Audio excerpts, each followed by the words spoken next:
Today we're back with the only series on this channel that will outlive me, and that is of course reacting to your football hot takes. And today, it's not just any ordinary episode, it's a special episode because this series turns 21 years of age today. It's part 21 of reacting to your football hot takes. So that means this series can officially drink now legally in the US.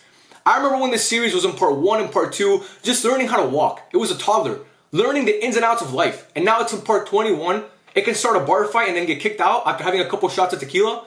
How amazing is that, man? Again, time flies, but yeah, I appreciate everybody who submitted their hot take. We have so many great ones in today's video that I cannot wait to get into. And yeah, man, enough yapping. Let's get into the first take. Our first take in today's video is the following. Real Madrid should fire Ancelotti even if they win the UCL this year. They're not a good team to watch week in and week out, and we need to revitalize the team. Bring in Alonso. Here's the thing, I agree and I disagree with parts of this take. First, let me tell you where I agree. I agree with the fact that Madrid this season have not been a good team to watch week in and week out. They've been really underwhelming for the most part, in my opinion. I've watched every Madrid game so far this year, and I've been unimpressed, honestly. I've seen flashes here and there, but for the most part, consistently throughout the 8 months of the year, or however long it's been, they have not been great. Everybody thought coming into the season, rightfully so by the way, this Madrid team was going to be the greatest show on TV because the names that they have warranted those expectations. You have some of the best attackers in the world on that team. I don't even have to name them. You guys know the names already, but I'll name them anyway. Mbappe, Vini, Bellingham, Rodrigo, Tchouaméni, Camavinga, Federico Valverde, Arda Güler, Endrick, Modric. I mean, that team has so much attacking firepower, okay? They have so many great players. And again, they've been underwhelming. And when you look at Barca, the way that Barca are playing this year under Hansi Flick, that should be the way that Madrid have been playing the whole year. They should have been playing that way, scoring 4 or 5 goals a game and playing this beautiful attacking football. But they're not doing that. And a lot of that, most of that actually, falls at the feet of Carlo Ancelotti, the coach. Because at the end of the day, a team is just a reflection of the manager. He's obviously implementing the tactics. He's the man manager. He's doing all that stuff. And it feels like Ancelotti has a Ferrari at his disposal and he's driving it like a Corolla. If you have a Ferrari, you should be breaking every single traffic law in the book. You should be in court every day fighting tickets. You should be getting reckless driving charges and driving under the influence. Actually, no, don't do that. But you should be, swerving in and out of traffic. You should be, I don't know, what else can you do? You should be going 30 miles an hour over in the school zone. Do all that stuff because, again, you have a Ferrari. You have all this money put into a car. You might as well maximize it, okay? Use it to the best of its abilities. And Ancelotti is not doing that with this Madrid team. So, again, I sympathize with Madrid fans in that aspect because I understand why they're frustrated because, yes, they're winning, but at the end of the day, you want to see your team play well, not just win. And especially, again, like I said, when you look at that squad, Madrid fans look at that squad on the pitch, the starting 11, they're like, oh my God, those are some of the best players in the world at every position. And you look at the bench and like, oh my God, that bench is fucking stacked too. Why are we struggling against a mid-table team? Why are we playing down to our opposition, which they do every single time? So again, I understand why Madrid fans are frustrated. Trust me, I do. But where I disagree with this take, and what I'm about to say is going to sound like an insult, but I promise you it's not. It's more of a compliment to you Madrid fans. I promise you it is. Madrid fans, and this comment is proof positive of it, you guys are too spoiled, man. You guys are way too spoiled. Because if Ancelotti wins the UCL this year, you still want him fired? That's crazy to me. If Ancelotti wins La Liga and the Copa del Rey, and you want to fire him, that's fine. But if he wins the UCL and you want to fire him, that to me is crazy. Real Madrid literally get up for one trophy basically every single year, and it's the UCL. And if this guy wins the UCL again, there's no fucking way. No matter how much you guys want him to be fired, there's no fucking way. I can promise you right now, Florentino Perez is sacking Ancelotti. The only way he leaves Madrid is if he retires or goes and coaches Brazil, like he's been rumored to do for years. There's no way they're firing him, bro. This guy, bro, if he wins the UCL this year, keep this in mind, that means he won back-to-back. That means he won back-to-back UCLs. There's no way a guy who won back-to-back UCLs is getting fired by Florentino Perez. It's not going to happen. So again, I understand why Madrid fans are frustrated, but you guys have it too good. You don't realize how good you've had it throughout your whole history, obviously, but especially over the past 15 years since La Decima. You guys have been so good and so dominant. Even if a guy wins the UCL, you want him fired. What other fan base would call for a manager's job if they win the UCL? So again, I agree with the fact that they're not a good team to watch, but I disagree with the fact that if he wins the UCL, you want him fired. That to me is crazy. There's no way you're firing that guy. But again, Alonso might be good. He's going to come in eventually. Ancelotti's not going to coach for the rest of his life at Madrid. He's going to obviously retire soon. He's older. So you guys are going to get Xabi Alonso. But if he wins the UCL, you owe it to the man. You owe it to the man to let him run it back one more time. Try and go for 3 in a row. Fuck it, why not? If he wins back to back, might as well try and go for 3 in a row. So yeah, I feel like Madrid fans are too spoiled, man, and you guys don't understand how good you have it. But I understand that you want to see some better football, and the squad that you have should be playing a lot better. But again, even if he wins the UCL, you can't fire the man. Our next take, Bruno Fernandes is a Man United legend already and is massively underrated. I agree that Bruno is massively underrated. This guy has been the heartbeat of that team since he got there in January of 2020. He's been that good. And this season has been no different. If Man United do anything this year of substance, it's going to be because of Bruno Fernandes, because he's put that team on his shoulders. Since Amad Diallo went down, he's carried that team. So I agree that Bruno Fernandes is massively underrated. He's one of the best midfielders on the planet. And a lot of times, People don't give him that respect, but he's that good. But I can't agree that Bruno Fernandes is already a Man United legend, because to me, to be a United legend, you have to have done it in the biggest moments and you have to have won the biggest trophies, because United is a club of that stature. You can't just be a United legend for being there for a couple of years and having a few good seasons, okay? And Bruno's won trophies at United, okay? Obviously, he won the FA Cup with Ten Hag and he won the EFL Cup. He's won trophies, but again, those are not the UCL in the Premier League. And when you look at United legends like Jaap Stam, like Vidic, like Ferdinand, like Giggs, like Ronaldo, like Rooney, like all these guys, like Dwight York and Andy Cole, they all won, and David Beckham, they all won the big trophies, the Premier Leagues, the UCLs. And Bruno, unfortunately, it's not really his fault because his squads have not been that good. He didn't have the privilege of being there under Sir Alex Ferguson. But again, he hasn't done that yet. So for me, if he does that at some point, which it's unlikely, but if he does, he'll definitely be a United legend. But to me, just having 5 really, really good years where you won a couple smaller trophies, it's not enough to put you in that category with those guys, obviously, because United's such a big club with so many great players in their history. So I agree that he's massively underrated, and I rate Bruno so highly as a player, and this season he's been amazing in my opinion. Honestly, like if you guys haven't watched him this year for United, watch him, because he's carrying that team. Like I said, he's been amazing against Everton, against La Sociedad. He's been insane, but to call him a United legend already, to me, is a little far-fetched. Our next take, Donnarumma is the greatest penalty shootout keeper to exist. I 100% vehemently disagree with this take, and everybody should agree that it's Emi Martinez. Dibu Martinez is the greatest keeper ever at saving penalties, and it's honestly not even close. Donnarumma's great, okay? He did it at the Euros against England. He did it obviously against Liverpool at Anfield this past week for PSG. He's great at saving penalties, okay? I'm not trying to take anything away from him. But Dibu Martinez is on a different planet to every keeper ever. This guy has done it at the biggest stages in world football. In Copa America semifinals, in World Cup finals, in World Cup quarterfinals. I mean, he gets into people's heads like I've never seen before, man. He's so good at it. Not only does he get into their head, but he also knows where to dive. It's like every time he dives the right way. Emi Martinez is the greatest penalty shootout keeper to ever exist, and it's not even close. This opinion, this is not a valid opinion. This is not debatable. Like, this is not something we can sit down and debate. Like, oh, Messi, Ronaldo, Maradona, or Pelé. No, we cannot debate this. Okay? It's Emi Martinez is the best penalty shootout goalkeeper of all time, and everybody else is fighting for second. I don't care who it is. Everybody else is fighting for second. Dibu's on a different level, man, and everybody should know that already. When we saw what he did at the World Cup and at the Copa America the year after and the Copa America in 2021, it should not be a debate who the best keeper at saving penalties is in the history of this game. It's obviously Dibu Martinez. Our next take, Real Madrid and Barca are the pinnacle of football. This to me is not a hot take.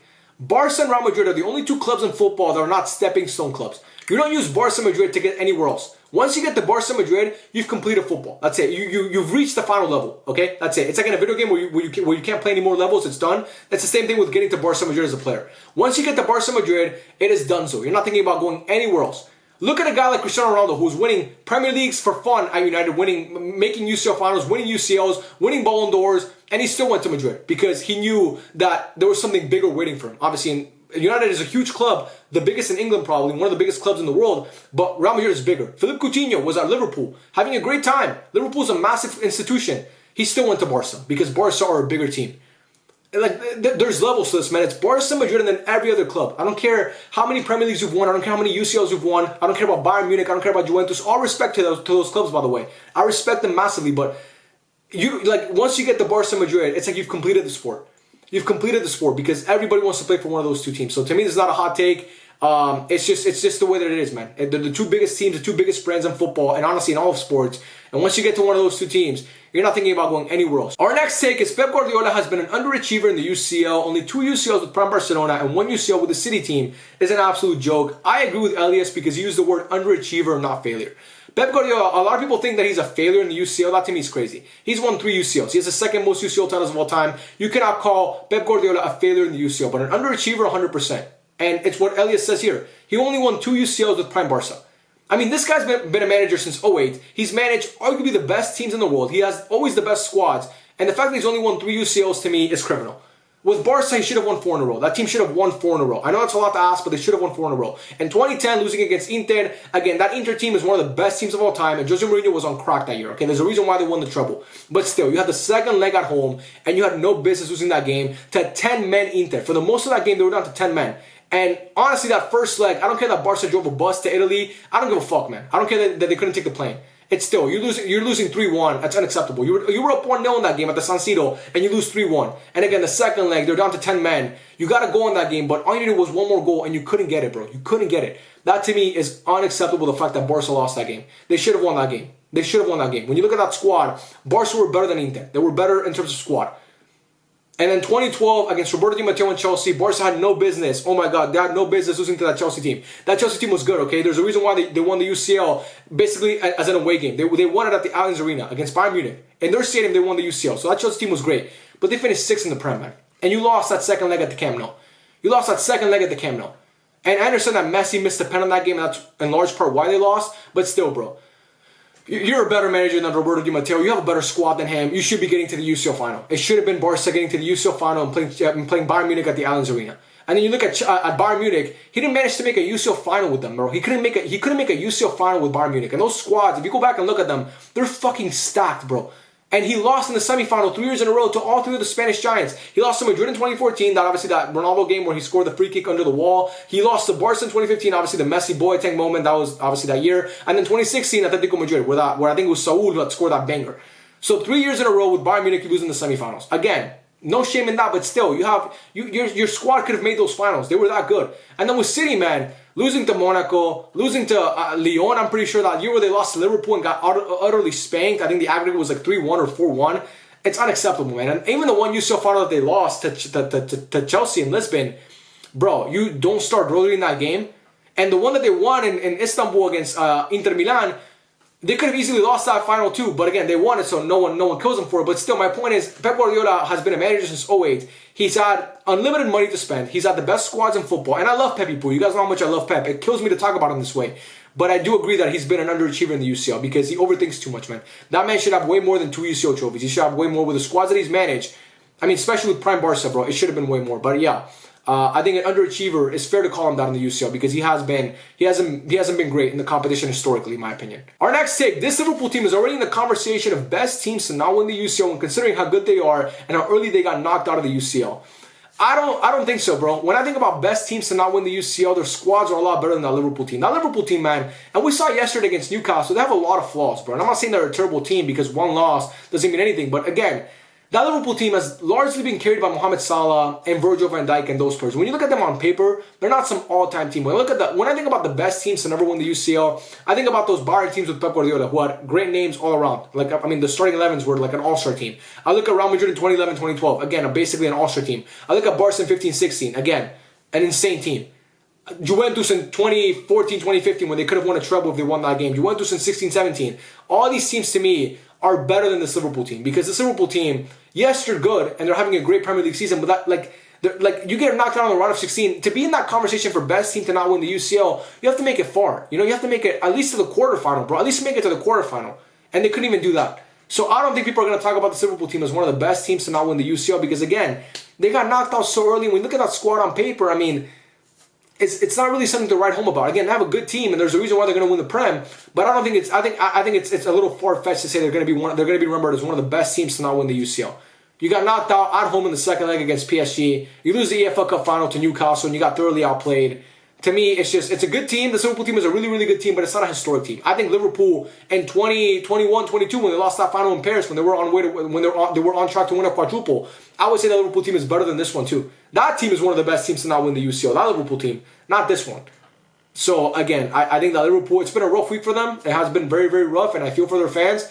But I don't think we could say this Liverpool team is one of the best teams to not win the UCL. Yes, they're going to win the Premier League. But that's also because the Premier League has kind of been weak this year. It hasn't been really that strong as we thought it was going to be coming into the season. So, yeah, to me, it's just, I can't put them in that conversation with those other teams that I mentioned. Our next take, if Raphinha wins the treble Ballon d'Or and gets 6 CGA, it will be the best individual season a player's ever had. A lot of you guys forget how good Messi and Ronaldo were, man. A lot of you guys forget how good these guys were. I love Raphinha. He's one of my favorite Barca players of all time. If you guys have been watching this channel for a long time, you know I've rocked with Raphinha from the start. I've never wanted him sold. I always wanted him to be a part of this team, and I always knew he had this potential in him. So I'm not trying to take shots at Raphinha because, again, I love him. I think he's having one of the best seasons a Barca player's had in a long time. Okay? Obviously excluding Messi. But, man, no. It's just not going to be one of the best seasons of all time. I just can't put it in that conversation because Raphinha is great. And in the UCL, he's been inevitable. But with Messi and Ronaldo, there was this aura about them where they always seem to come through no matter what in any competition. I mean, and I'm not trying to sound like some old head already, but man, it was just something different about Messi and Ronaldo. I mean, when I look at Messi's 2018, 2019, it's just Raphinha's season is great. It doesn't compare to that. When I look at Messi's 2014, 2015, when I look at Ronaldo's 2016, 2017, when I look at Messi's 2011, 2012, I mean, these guys were just on a different level, man. Like, if you want to say it'll be one of the best individual seasons a player has had since Messi and Ronaldo, or excluding Messi and Ronaldo, I'll agree with you on that. But when you're adding those two aliens into the equation, I can't say it, man. And I love Raphinha, like I said, but I just can't. I can't put him in that conversation. Now, we'll see how he plays. Obviously, in the UCL, if this guy's scoring in every single knockout tie, and he scores a double or a hat trick in the final, or he scores a winner for Barca in the final and wins Barca the UCL, then we can have that conversation. But just getting 60 plus GA to me is not, like, it's not good enough to be in that conversation. But again, it would be if you're excluding Messi and Ronaldo. But if you're adding those two guys in there, I can't put him there just yet. Our next take, Joao Neves should be in top 3 midfielders in the world conversations, 100%. Joao Neves is so fucking good, man. Joao Neves is disgusting.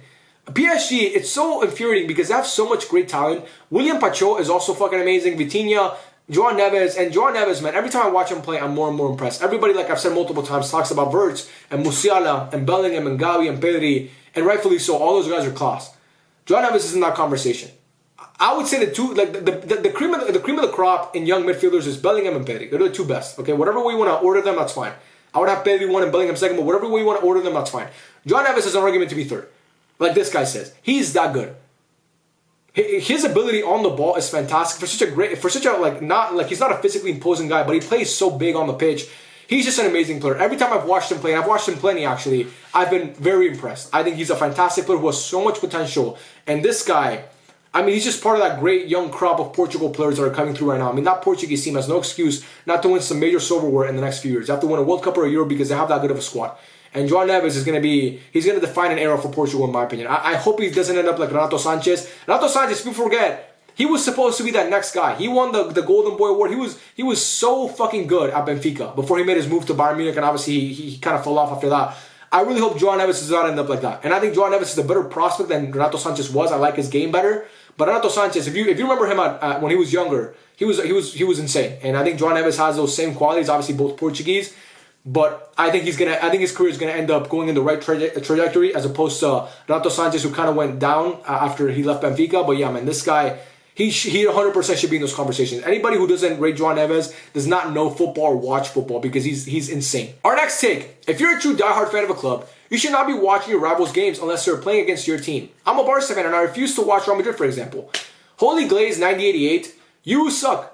And I mean that in the most disrespectful way possible. You are the worst person ever. This is the worst hot take I've ever received. Please unsubscribe to my channel immediately. Unsubscribe right now. Please, I don't want you anywhere near my channel. You are the reason why football is no fun anymore. Why the fuck do you guys act like football and supporting a team is like a civil war, or we're the Crips and the Bloods?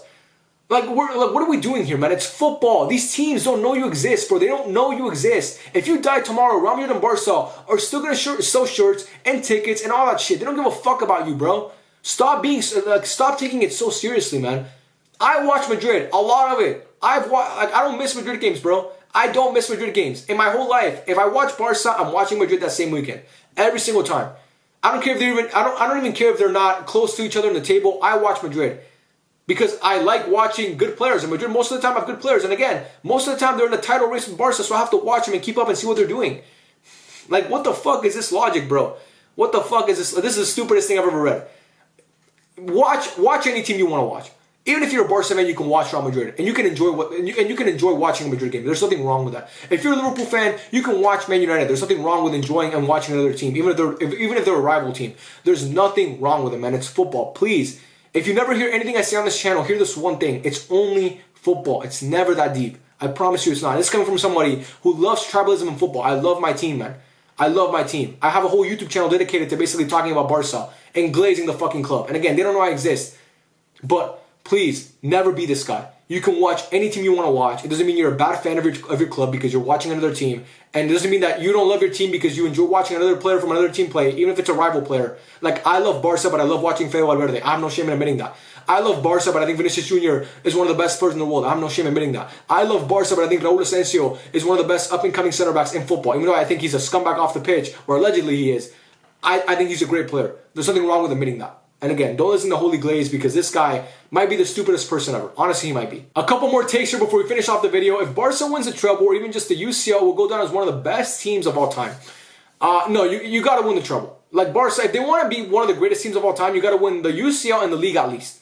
Like, to be in that conversation of best teams of all time, like, here's the thing. Barca have the eye test to back it up. Like, they have the eye test. You have to pass the eye test to be considered one of the greatest teams of all time. And if you don't pass the eye test, you have to have an insane trophy cabinet. Now, Barca passed the eye test, but to me, you can't just win one UCL. You can't just win the UCL and lose the Copa Rey in La Liga and be considered one of the best teams of all time. I think when you look at some of the best teams of all time, they passed the eye test, and also they won they won a good amount of trophies and important trophies at that. Like Barca 08-09, right? They won the treble and they passed the eye test. Barca 2010-2011 only won 2 trophies only. They won the league and the UCL, but that's good enough when you play the way that Barca played that year. Madrid 16-17 only won La Liga and the UCL. They didn't win the Copa Rey, but still, when you look at that Madrid team and their dominance, you consider them one of the best teams of all time. Bayern Munich 2019-2020 won the Sextuple. Inter 2009-2010 won the treble. The names might not be there on paper, but they won the treble. They literally completed football that season. So again, for me, if Barca wants to be considered one of the best teams of all time, they have to win 2 trophies, and it should be the league and the Copa and the league and the UCL, because those are the 2 biggest trophies you can win. The Copa Rey and the UCL might be able to do it, but one of them has to be the UCL for sure. To be considered one of the best teams of all time, you have to win the UCL. But if they win the treble 100%, if they win the treble, I agree 100% they'll be considered one of the best teams of all time because the eye test backs it up, and these players are playing out of their mind. But if they just win the UCL, I don't think I can put them in that conversation, no matter how much it pains me to say. But they gotta win more than just the UCL. Preferably the league. You gotta win the league and the UCL for me to consider you in my own in the Misto Ball rankings, which are the official rankings, by the way, one of the best teams of all time. And our final take. The idea that if you don't support a local team or a team your family supports, you're a fake fan is absolutely absurd. I cannot agree more. All these unwritten rules that football fans have made up as to who you're supposed to root for and what team you're supposed to like, to me, they've always been so stupid. And I've never understood it. I never understood this premise. Why the fuck do people care so much about what team you support? Why do people care? Why do they care? Like, if your dad's favorite ice cream flavor was chocolate, does that mean that's supposed to be your favorite ice cream flavor too, just because it's your dad's favorite? No, because maybe you don't like chocolate, maybe you like vanilla, and that's fine. There's nothing wrong with that. It's 2 different ice cream flavors. You like one more than the other one. That's fine. If your family supports United, they've supported United for years, but you like Liverpool more, you identify more with Liverpool and their values and their traditions and their colors and all that stuff, then go support Liverpool. It's just supporting a club, man. And don't get mad when people call you a fake fan or a plastic fan or a bandwagon. Who gives a fuck, man? Like, just if someone comes up to you and says, "Oh, you support United, that must be nice. I'm a Preston fan. I haven't seen us win a trophy since 1844." Nice? Like, thanks for the trauma dump, buddy. I don't give a fuck. Like, well, why are you looking at, what am I going to do? You want me to feel sorry for you, play the tiny violin? Like, you support Preston, I support United. You could also support United if you wanted to, but you don't, because you fell into this stupid trap of, I got to support whatever team my grandfather supported. That to me has always been dumb. I fell in love with Barca when I watched the kids, and when I saw the kids, when I saw the stadium, and when I saw the players, and that team, like, it resonated with me, and I just started following Barca. A lot of people are the same way, and also don't feel bad because you support a team that's won a lot. Just because, like, people are like, "Oh, these new Man City fans all suck." Why, man? People like to see teams that win. Just because they win, like, people are gonna obviously they're gonna gravitate towards a team that wins a lot because it's fun to watch a team win. So I don't get it. People have too many rules as to who to support in football. It's always the bitter fucking fans of the small clubs that want to make up all these rules. To me, it makes no sense. But don't be, like, support who you want to support. A football club, and like the football club you support is part of your identity. And you got to support a team that identifies with you and your values and your traditions and what you like to see. And if a team that your family supported, they don't align with your values and your traditions and what you want to see, then don't support them. Just support whoever you want to support and don't feel bad about it. But yeah, man, that's the end of the video. I love every single one of you. Let me know your thoughts in the comment section down below. And I'll catch you guys on the next one. Peace out.